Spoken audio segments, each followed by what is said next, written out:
जय आनंद आनंद गाए जा, जय आनंद आनंद आए जा, चरणों में शीश झुकाए जा, चरणों में शीश झुकाए जा, जय आनंद आनंद गाए जा, जय आनंद आनंद गाए जा। आचार्य देव गुणधारी के, आचार्य देव गुणधारी है, जन जन को वल्लभकारी है, जन जन को वल्लभकारी है, नित मंगल दर्शन पाए जा, नित मंगल दर्शन पाए जा, जय आनंद आनंद गाए जा, जय आनंद आनंद गाए जा, चरणों में शीश झुकाए जा, चरणों में शीश जा, जय आनंद आनंद गाए जा, जय आनंद आनंद गाए जा। अहिंसा के अग्रदूत, त्रैकाल दृष्टा, भवी जीवों के तारणहार, शासनेश प्रभु श्रमण भगवान महावीर स्वामी के चरणों में कोटि कोटि वंदन। दीन दुखियों के मसीहा, करुणा के सागर, परम पूज्य गुरुदेव श्रमण सूर्य मर्दर केसरी श्री मिश्री मलजी महाराज साहब के चरणों में कोटि कोटि वंदन। आचार्य सम्राट पूज्य श्री आनंद ऋषि जी महाराज साहब, उपाध्याय प्रवर परम पूज्य श्री केवल मुनि जी महाराज साहब के चरणों में कोटि कोटि वंदन। पाठ पर विराजमान परम श्रद्धेय, परम विदुषी, मधुर व्याख्यानी, सरल मना पूज्य गुरु जी महाराज साहब के चरणों में कोटि कोटि वंदन। धर्म प्रेमी बंधुओं, शीलवती माताएं बहनों, आज आपको विदित है कि मर्दर केसरी दरबार के अंदर और श्री संघ हनुमंत नगर के तत्वावधान में आज दो महान पुरुषों की जन्म जयंती मना रहे हैं। उनके गुणगान श्रवण करने का, उनके गुणगान करने का बड़ा ही सुंदर अवसर हमें प्राप्त हुआ है। दो महान आत्माएं, दो महान पुरुष जो हमारे परमेष्टि के 5 पदों में से एक तीसरे पद को सुशोभित करने वाले नमो आयर्यानम, एक चौथे पद को सुशोभित करने वाले नमो उवज्झायानम, एक 36 गुणों के धारक हैं और एक 25 गुणों के धारक हैं। आचार्य के गुण बताए 36 और उपाध्याय के गुण बताए 25। एक 36 गुणों के धारक और एक 25 गुणों के धारक है। ऐसे महान पुरुषों की हम जन्म जयंती आज मना रहे हैं, उनके गुणगान करके, गुणस्तुति करके, आईमिल दिवस के रूप के अंदर। क्योंकि बंधुओं, महान पुरुषों का तो चाहे जन्म दिवस है, चाहे दीक्षा का दिवस है, चाहे देवलोक का दिवस है। हर दिवस मंगल होता है और उनके चरणों के अंदर हम त्याग के द्वारा, तपस्या के द्वारा ही अपने श्रद्धा सुमन, अपने भक्ति की भेंट अर्पण कर सकते हैं। सबसे प्रथम हमारी यह जो भारत भूमि है, इस भूमि के ऊपर समय समय पर बड़े बड़े संतों का जन्म हुआ, बड़े बड़े ऋषियों का जन्म हुआ, बड़ी महान आत्माओं का जन्म हुआ, कई सतियों का जन्म हुआ, तीर्थंकरों का जन्म भी इसी भारत की भूमि के ऊपर हुआ। इसलिए इसे ऋषियों की भूमि कहा जाता है और विश्व का गुरु भी माना जाता है भारत। और एक महापुरुष के बारे में बताया। एक जो महापुरुष होता है, संत पुरुष होता है, उसका जीवन एक विराट वट वृक्ष के समान होता है, एक बड़े फलदार वृक्ष के समान होता है। जैसे एक वट वृक्ष है, बड़ा ही विराट है, बड़ा ही विशाल है, उस वृक्ष की क्या विशेषता होती है? वो अपने शरीर पर सर्दी भी सहन करता है, गर्मी भी सहन करता है, आंधी तूफान और बरसात को भी सहन करता है। लेकिन वो एक वृक्ष इतने संकटों को, इतने कष्टों को सहन करने के बाद में भी अडिग खड़ा रहता है। खुद सूर्य का ताप सहन करता है, आंधी और तूफान सहन करता है, लेकिन जो उस वृक्ष के नीचे आकर के बैठता है, दूसरों को वो क्या देता है? छाया देता है। इसी प्रकार एक फलदार वृक्ष है, जैसे आम का वृक्ष है, उसके लिए बताया गया कि वो भी बड़ा विराट है, बड़ा विशाल है। उस वृक्ष के पास में भी जो जाता है, उसको वो छाया भी देता है और साथ में क्या देता है? फल देता है।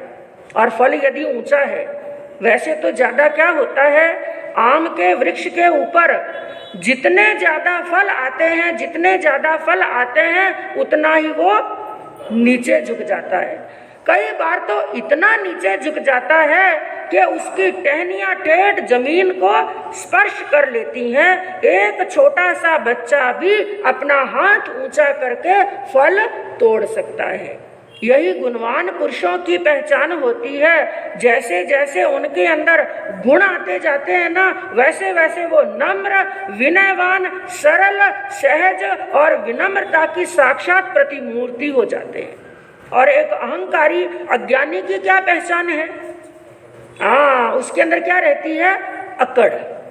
उसके अंदर अकड़ रहती है, घमंड रहता है, अभिमान रहता है, वो तन करके रहता है। तो एक उस वृक्ष के पास में जाते हैं, वो छाया भी देता है, स्थान भी देता है। और यदि मान लो कदाचित फल ऊंचा है, उस पर किसी ने पत्थर फेंका, लेकिन पत्थर फेंकने वाले को भी क्या देता है? फल देता है।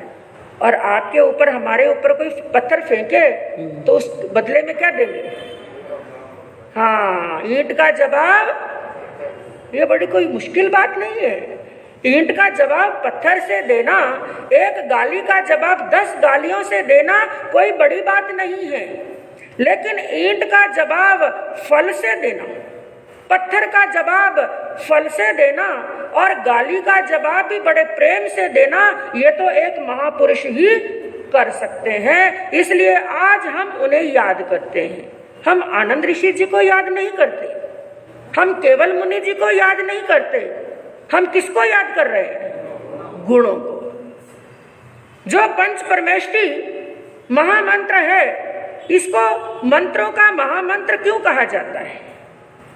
क्योंकि इसके अंदर किसी व्यक्ति विशेष को याद किया गया नहीं है, किसी व्यक्ति विशेष के सामने नमन किया हुआ नहीं है। यहाँ पर गुणों को नमन किया जाता है। तो आज हम आचार्य श्री को याद करते हैं, उपाध्याय प्रवर को याद करते हैं, गुरुवरों को याद करते हैं, गुरुदेवों को याद करते हैं, क्योंकि उनके अंदर क्या थे? गुण थे।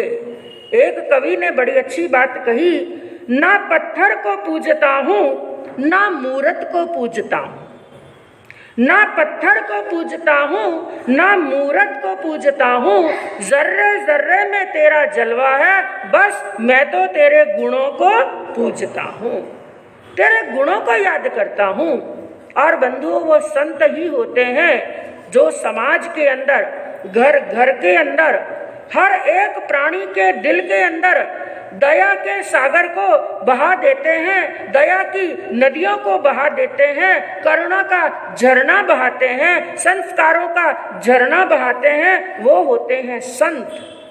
थोड़ी देर के लिए कल्पना करो, अगर समाज के अंदर और हमारे देश के अंदर यदि कोई एक भी संत नहीं है, आज आपके मन में, हमारे मन में दया के भाव हैं, करुणा के भाव हैं, सहानुभूति के भाव हैं, मैत्रीय के भाव हैं और धर्म की आराधना साधना करने के भाव हैं, तो ये कृपा किसकी है? गुरुदेवों की, संतों की, चारित्र आत्माओं की। क्योंकि एक चारित्र आत्मा का कार्य क्या होता है? जब एक मनुष्य अपने पथ से भटकने लगता है ना, जब संघ और समाज, श्रावक और श्राविका अपने पथ से भटकने लगते हैं, तो एक संत का काम होता है भटकने वाले कदमों को रोकना और कुमार्ग से हटा करके सन्मार्ग पर लाना। तो क्या कहा? अगर ये सत्य संयम का हृदय में बीज ना बोते। एक संत कैसे होते हैं और संत के बिना समाज कैसा होता है, संत के बिना देश की परिस्थिति कैसी होती है। कवि ने बड़े सुंदर शब्दों के अंदर कहा, अगर ये सत्य संयम का हृदय में बीज ना बोते। हमारे हृदय में सत्य का, संयम का, अहिंसा का, धर्म का, इसका बीज बोने वाले कौन है? संत हैं, हमारे गुरु हैं। समय समय पर बड़े बड़े संत हुए जिन्होंने समय समय पर क्षण क्षण के अंदर हमारे हृदय के अंदर सत्य और संयम के बीज का बीजारोपण किया है। अगर ये सत्य संयम का हृदय में बीज ना बोते, कभी का देश मिट जाता जो ये अवशेष ना हो। अगर ये सत्य संयम का हृदय में बीज ना बोते, कभी का देश मिट जाता जो ये अवशेष ना होते। न पावन आत्मा होती, न जीवित मंत्र ये होती। न पावन आत्मा होती, न जीवित मंत्र ये होते कि सब संसार जल जाता जो जीवित संत ना होते, जो जीवित संत ना होते। इस संसार के अंदर हिंसा की आग लग जाती, क्रूरता की ऐसी अग्नि लग जाती कि पूरी मानवता उस अग्नि के अंदर जल बल करके पूरी उसका दहन हो जाता और इंसानियत मर जाती। इंसानियत की जगह पर, मानवता के स्थान पर इंसान के भीतर स्थान बना लेती दानवता। इस दानवता को हटाने वाले होते हैं बड़े बड़े संत। ऐसे हुए पूज्य हमारे श्री आचार्य आनंद ऋषि जी महाराज साहब, पूज्य श्री केवल मुनि जी महाराज साहब। संक्षिप्त के अंदर उनके जीवन पर प्रकाश डालने का प्रयास करूंगी, क्योंकि बंधुओं, ऐसे महान संतों के जीवन पर प्रकाश डालना, हमारी जीवा के अंदर इतनी ताकत नहीं है, हमारे पास ऐसी बुद्धि भी नहीं है और ऐसी जीवा भी नहीं है, ऐसी लेखनी भी नहीं है, ऐसे शब्द भी हमारे पास में नहीं है कि उनके गुणों का गुणगान कर सके। उनके जीवन के अंदर तो चमत्कारों की यदि गिनती करने लगे ना, तो शायद हम गिनती करते करते थक जाएंगे। क्योंकि वो त्यागी संतों का जीवन तो ऐसा होता है कि एक एक दिन नहीं, बल्कि एक एक दिन के अंदर कई कई चमत्कार उनके जीवन के अंदर हो जाते हैं। तो पूज्य श्री आचार्य आनंद ऋषि जी महाराज साहब, जिनका जन्म हुआ विक्रम संवत 1957 के अंदर श्रावण शुक्ला एकम को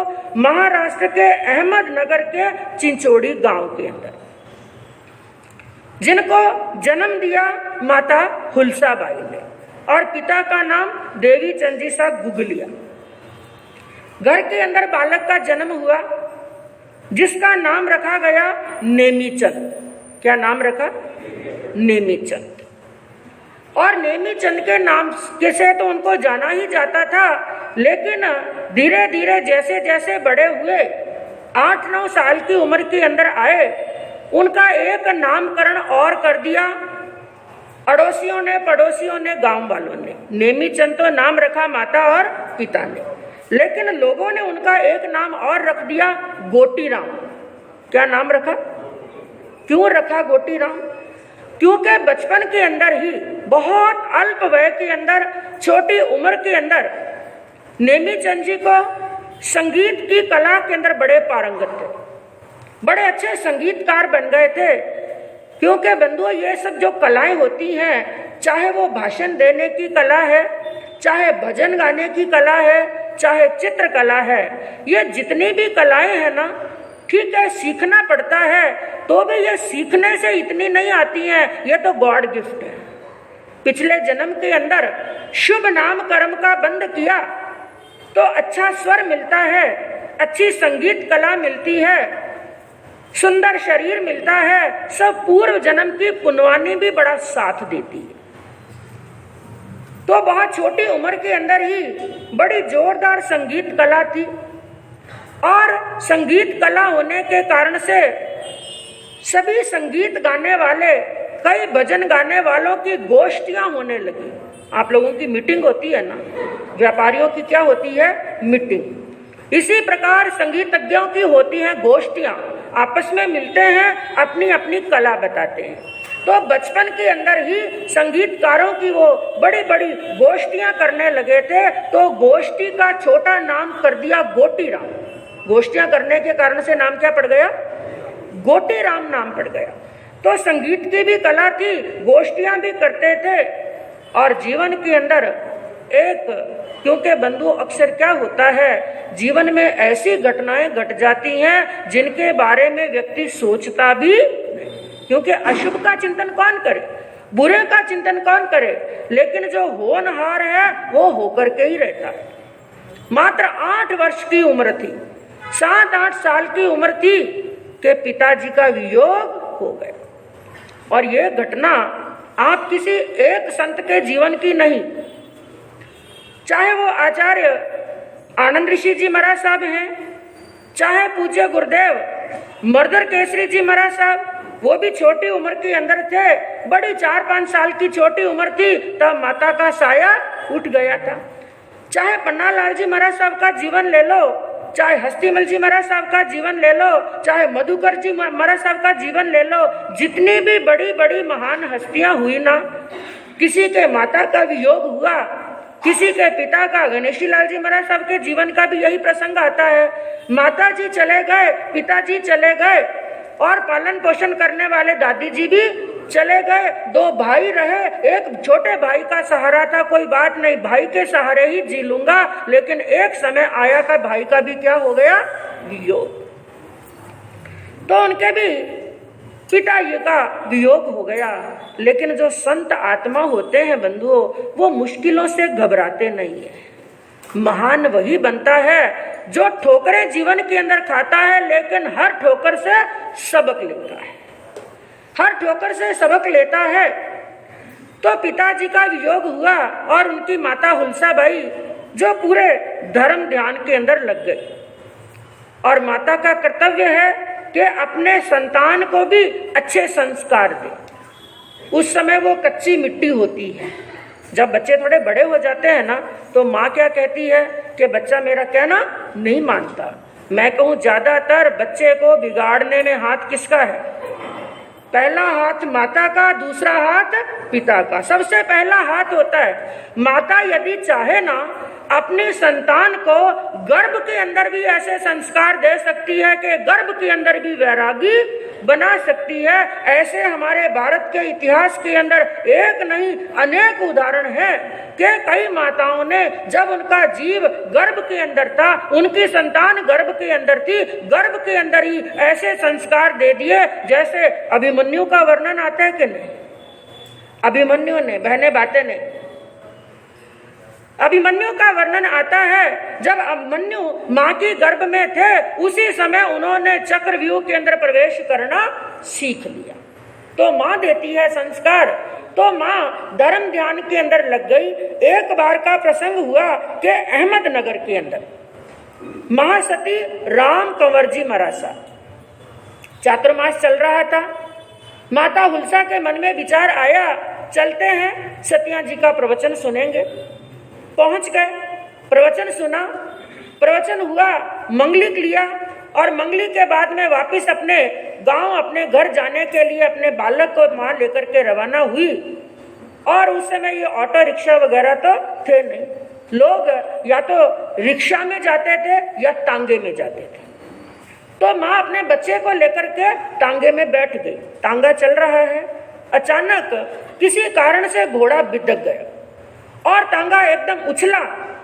वो छोटा सा बालक 8-9 साल की लगभग उम्र होगी उस बच्चे की, वो बच्चा उछल करके नीचे गिर गया। नीचे गिरा भी तो ऐसे गिरा कि उस तांगे का जो भारी भरकम पहिया था ना, जो टायर था उसका, वो पहिया बच्चे के पेट पर से होकर के निकल गया। माँ की आंखों में आंसू आए, माँ रोने लगी, मेरा बच्चा तो गया। इतना छोटा बालक है, नाजुक शरीर है, मेरा बच्चा तो गया, अब ये बचने वाला नहीं। माँ रो रही थी, लेकिन एक चमत्कार देखिए, क्योंकि ज्ञानी क्या कहते हैं कि जाको राखे साइया मार सके ना कोई, बाल न बांका कर सके जो जग वैरी होए। अरे जिनको इतना नाम करना है, जिनको पूरे श्रमण संघ को एक डोर में बांध करके रखना है, जिनको श्रमण संघ के लिए इतना काम करना है, संत का जीवन जीना है, इतने कर्मों की निर्जरा करनी है, वो आत्मा इतनी शीघ्र दुनिया से जाने वाली नहीं। और जिसका रखवाला ऊपर वाला होता है ना, प्रहलाद का आपने कई बार वर्णन सुना होगा, होली पर वर्णन आता है। हिंदू धर्म के अंदर माना जाता है कि हिरण्यकश्यप जो अपने पुत्र प्रहलाद को मारने के लिए जिन्होंने एक प्रयास नहीं किया, मदमस्त हाथी के सामने डाल दिया, ऊंची पहाड़ की चोटी से उस 5-7 साल के बच्चे को नीचे डाल दिया। हिरण्यकश्यप की बहन होलिका अपने गोदी के अंदर उस बच्चे को लेकर के अग्नि में बैठ गई और 7 दिन के भूखे केसरी सिंह के सामने उस बच्चे को डाल दिया। लेकिन जिसने ऊपर वाले का सहारा ले लिया, ऊपर वाले ने जिसका हाथ पकड़ लिया, दुनिया उसका कुछ भी बिगाड़ नहीं सकती। माँ ने सोचा मेरा बच्चा तो गया, लेकिन कुछ ही क्षण के अंदर नेमी चंद जी खड़े हुए, वो बालक खड़ा हुआ, कपड़े झटकता हुआ। क्या हुआ माँ? माँ हैरान, माँ के रोंगटे खड़े हो गए। बेटा तू ठीक है, तू स्वस्थ है? हाँ माँ मैं बिल्कुल ठीक हूँ। और सहसा ही माँ के मुख से क्या निकल गया, बेटा ये तो सतिया जी के मंगलिक का प्रभाव है। क्या शब्द निकले? हाँ, कई बार ऐसी घटना होती है ना, आप सड़क पर से निकल रहे हैं, मेन रोड पर से, चौराहे पर से निकल रहे हैं और आप निकले, 1-2 सेकंड का या एक हाथ की छेटी आई रही, 2 बसें आई आपस में भिड़ गई, बिल्कुल 1-2 सेकंड के गैप से आप बच गए। और आपके मुख से सहसा क्या निकलता है, ना जाने किसका आशीर्वाद, कौन सी पुनवानी काम आई, कौन सी धर्म की क्रिया काम आई, ना जाने किसका आशीर्वाद काम आया कि आज मैं मरते मरते बच गया। और ये बात सत्य है, कोई ना कोई पुनवानी काम करती है। तो माँ के मुख से सहसा निकल गया, बेटा ये तो महासतिया जी के मंगली का प्रभाव है कि आज तू बच गया। ये शब्द उस छोटे बच्चे के कानों में पड़े। वो बच्चा विचार करने लगा, आज मैं बचा किसके कारण से? मंगली के कारण से, उन 4 शरण के कारण से।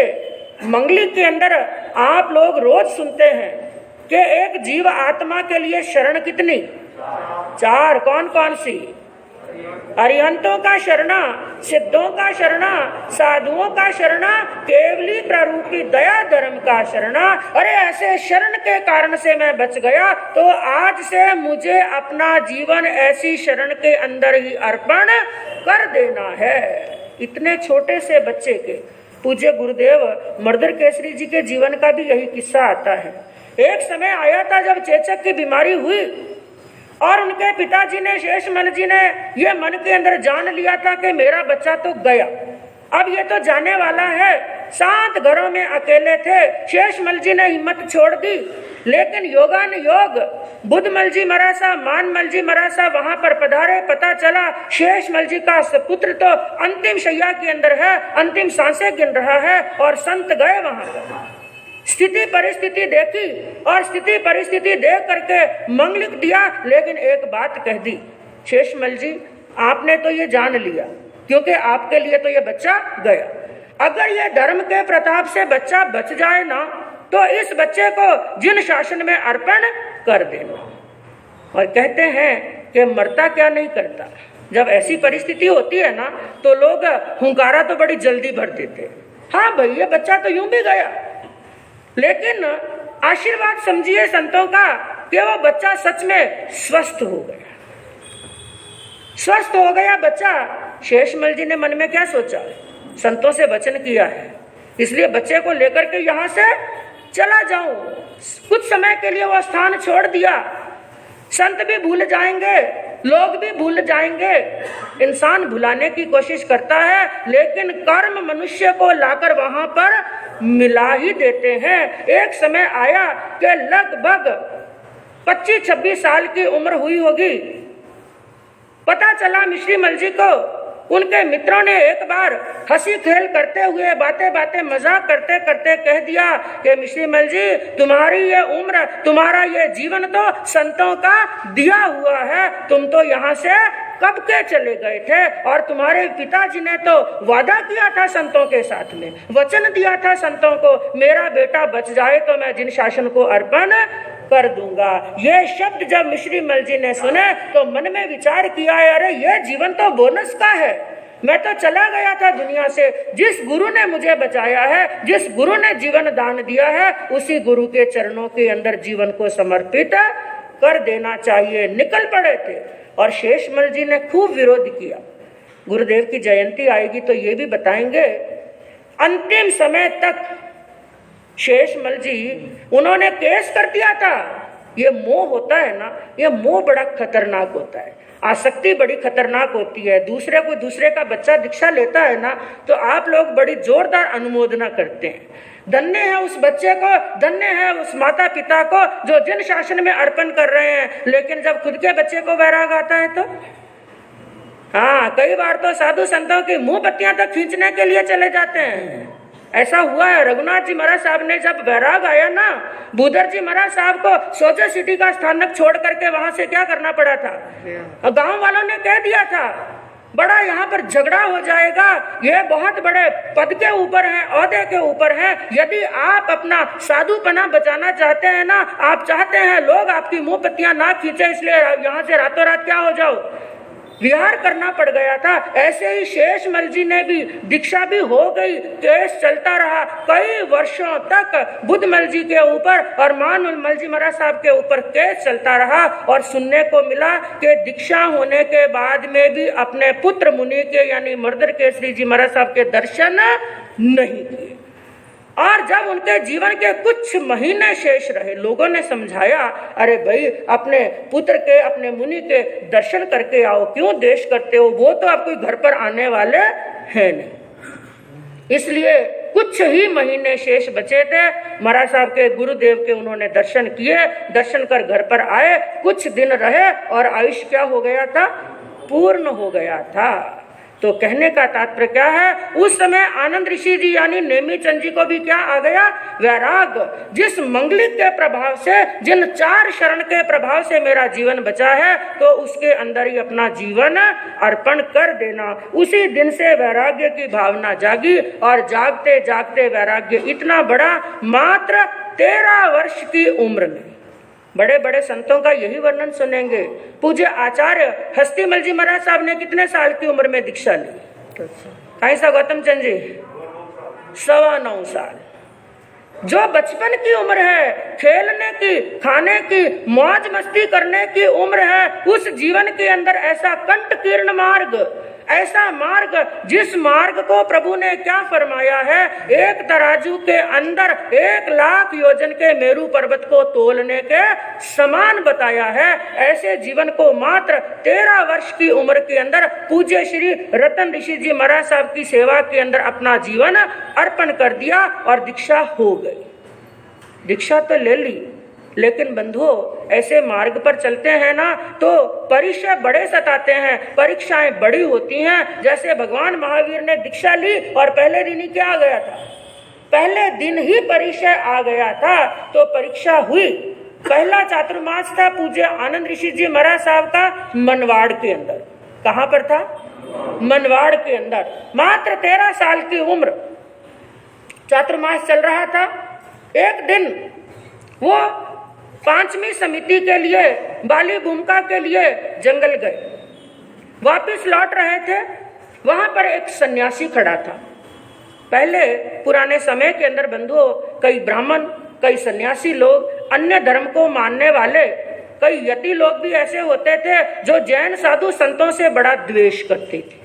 उस सन्यासी ने अवसर देखा, बड़ा कोई संत साथ में नहीं है, ये तो बालक है। उसने मौका देखा और आनंद ऋषि जी के कंधे पर लिया हुआ जो ओघा था ना, ओघा जो कंधे पर लिया हुआ था, उनका ही ओघा लिया और उनकी पिटाई शुरू कर दी। इतना मारा कि कंधे पर जो ओढ़ी हुई चद्दर थी, चद्दर भी थोड़ी फट गई और पीठ पर निशान पड़ गए। लेकिन बालक कोई प्रतिकार नहीं कर सकता। वैसे भी जैन संत किसी का कोई प्रतिकार नहीं करते। आ गए वापिस, लेकिन इतनी सहन शक्ति देखिए, अपने गुरु को एक बात भी नहीं बताई कि गुरुदेव ऐसी घटना घटी। शाम का समय हुआ, शाम की गोचरी करने का समय हुआ। गोचरी करने के लिए सब संत बैठे, तो रतन ऋषि जी महाराज साहब यानी आनंद ऋषि जी महाराज साहब के गुरु, उन्होंने चद्दर फटी हुई देखी तो थोड़ा डांटा, क्योंकि भाई अभी बालक है, अभी इनको समझाएंगे तभी तो समझेंगे ना कि अपने वस्त्रों को, अपने उपकरणों को कैसे संभाल करके रखना। चद्दर फटी हुई देखी तो रतन ऋषि जी महाराज साहब ने जोरदार डांटा, अरे तुम अपने वस्त्रों का भी ध्यान नहीं रख सकते, इनकी भी सुरक्षा नहीं कर सकते। इतना जब गुरु ने जब डांटा, और सामने गुरु होते हैं ना, जब बड़े होते हैं तो अंदर का जो ज्वालामुखी है, अंदर का जो दुख है, पीड़ा है, वो आंखों में से होकर के बरस ही जाती है। आनंद ऋषि जी की आंखों में 2 आंसू आ गए। उन्होंने, वो बोल तो कुछ नहीं सके, अपनी पीठ पर से चद्दर उगाड़ी और गुरु के सामने की, गुरुदेव ये देखिए। पीठ पर पड़े हुए निशानों को देखा, नील पड़ गए थे पीठ के ऊपर। गुरु ने देखा, गुरु की भी आंखों में आंसू आ गए। अरे बेटा ये क्या हुआ? सुबह की पूरी घटना बताई, गुरुदेव ऐसा ऐसा मेरे साथ में हुआ। और उस समय रतन ऋषि जी महाराज साहब ने उस बच्चे को अपनी छाती से लगाया। इतने आंसू आनंद ऋषि जी की आंखों में नहीं आए जितने आंसू रतन ऋषि जी महाराज साहब के आंखों में आए। और उस दिन उन्होंने आशीर्वाद दे दिया, बेटा जा, मेरा आशीर्वाद है, जीवन के अंदर चाहे कितने भी कष्ट आएंगे, कितने भी परीक्षा आएंगे, कितना भी चाहे अपमान होगा, कुछ भी होगा, तुम किसी से कभी घबराने वाले नहीं। इतनी छोटी सी उम्र के अंदर तुमने इतना सहन कर लिया, तो जीवन के अंदर कोई बाधा आने वाली नहीं है। और बंधुओं, उस दिन से परीक्षा शुरू हुए, अंतिम समय तक आते रहे। कई प्रकार के कष्ट आए, कई प्रकार के संकट आए, लेकिन वो घबराए नहीं। और जैसा उनका नाम था ना, नाम क्या? आनंद। और हमने तो दर्शन नहीं किए, लेकिन यहाँ पर कई श्रावक श्राविका होंगे जिन्होंने आनंद ऋषि जी महाराज साहब के क्या किए हैं। हाँ, वो ऐसी मूर्ति थे, उनको देखते, उनके चेहरे को देखते ना तो अशांत मन को भी क्या आ जाता था?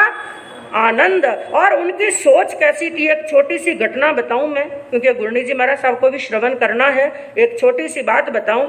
आचार्य श्री एक बार दिल्ली पधारे और दिल्ली के अंदर पूज्य आचार्य तुलसी, तेरापंथ संघ के आचार्य, और एक थे आचार्य देशभूषण जी।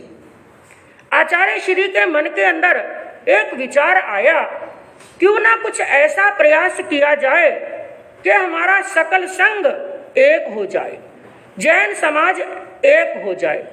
आचार्य तुलसी को भी ये बात अच्छी लगी, आचार्य देशभूषण जी को भी अच्छी लगी। उन्होंने कहा यह एकता का विचार बड़ा अच्छा है, प्रयास करते हैं। तो वो प्रयास करने के लिए जब समन्वय के लिए एक प्रस्ताव लिखने की बात आई। एक प्रस्ताव लिखना था। जब प्रस्ताव लिखने की बात आई तो आचार्य श्री ने एक बात कही। क्या कहा? प्रस्ताव की भाषा ऐसी होनी चाहिए जिसके अंदर ना कोई छोटा हो और ना ही कोई बड़ा। यानी ऐसी भाषा का इस्तेमाल करना है, ना किसी का नाम छोटा हो और ना ही किसी का बड़ा। ये बात कही और बंधुओं, ये बात आचार्य तुलसी के हृदय को छू गई। उन्होंने अपने प्रवचन के अंदर, उसी दिन जब प्रवचन हुआ, हजारों की जनमेदनी उनके सामने थी, तो आचार्य श्री ने क्या कहा? क्या आनंद ऋषि जी की सोच है, क्या इनका विचार है, क्या इनका चिंतन है। यदि पूज्य आनंद ऋषि जी महाराज साहब जैसी सोच, विचार और चिंतन सबका इनके जैसा हो जाए तो जैन समाज में एकता होते हुए 24 घंटे भी लगने वाले नहीं है। ऐसी थी उनकी सोच। ना उन्होंने कभी किसी को छोटा समझा, ना ही कभी किसी को बड़ा। इतने बड़े श्रमण संघ को एक डोर में बांध करके रखा, लेकिन अहम की नहीं बल्कि विनय की उनके अंदर भावना थी। वो ऐसे विनयवान थे। और एक छोटा सा चमत्कार बताऊं, उनके पास में वचन सिद्धि भी थी, स्पर्श सिद्धि भी थी। वचन सिद्धि कहते हैं अपने मुख से जो शब्द कह दिए ना, मुख से एक मंगलिक दे दिया और सामने वाले को कह दिया जा सब ठीक हो जाएगा। गुरुदेव यही तो कहते थे, जा मद्रास चला जा सब ठीक हो जाएगा, जन्म जन्म का दरिद्र दूर हो गया। तो इसी प्रकार वचन सिद्धि भी उनके पास में थी, स्पर्श सिद्धि भी उनके पास में थी।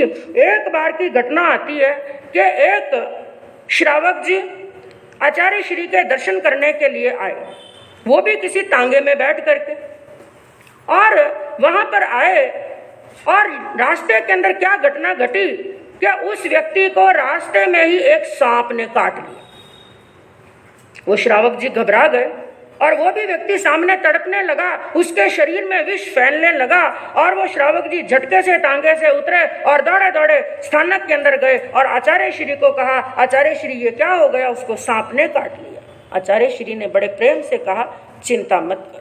खुद चल करके बाहर आए। बाहर वो व्यक्ति तड़प रहा है, उस तड़पते हुए व्यक्ति को केवल चत्तारी मंगलम क्या दिया? हाँ, कोई बड़ा मंगलिक नहीं, क्योंकि सबसे बड़ा मंगलिक तो यही है। ठीक है, आजकल बड़े मंगलिक की परंपरा चल गई। सबसे बड़ा मंगलिक कौन सा है?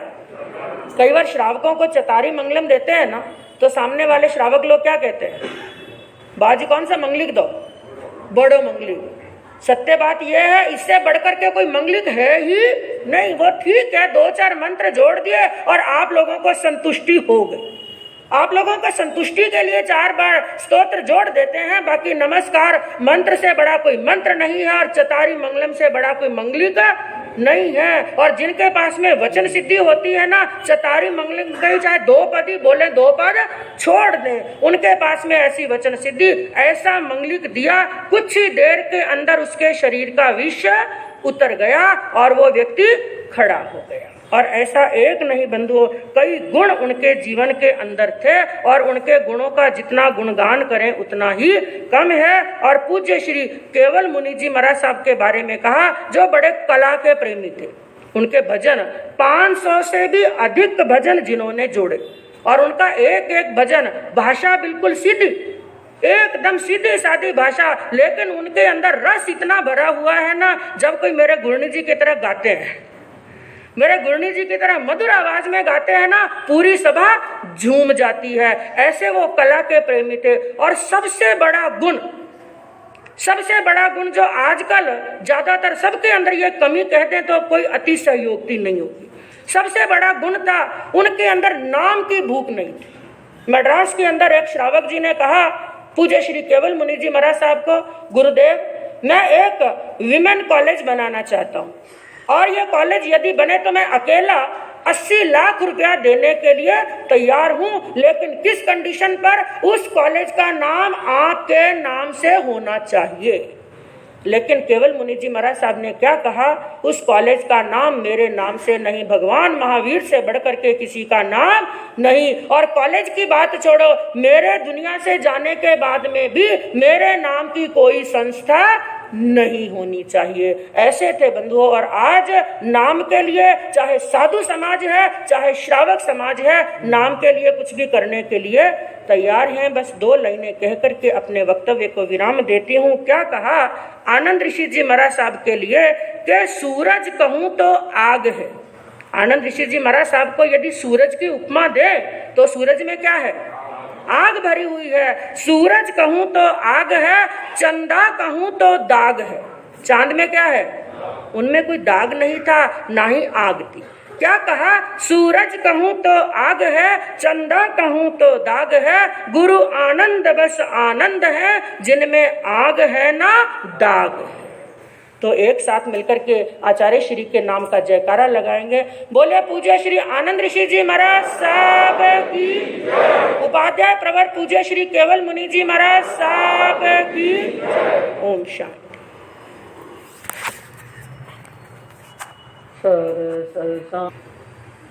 जय आनंद आनंद गाए जा, जय आनंद आनंद आए जा, चरणों में शीश झुकाए जा, चरणों में शीश झुकाए जा, जय आनंद आनंद गाए जा, जय आनंद आनंद गाए जा।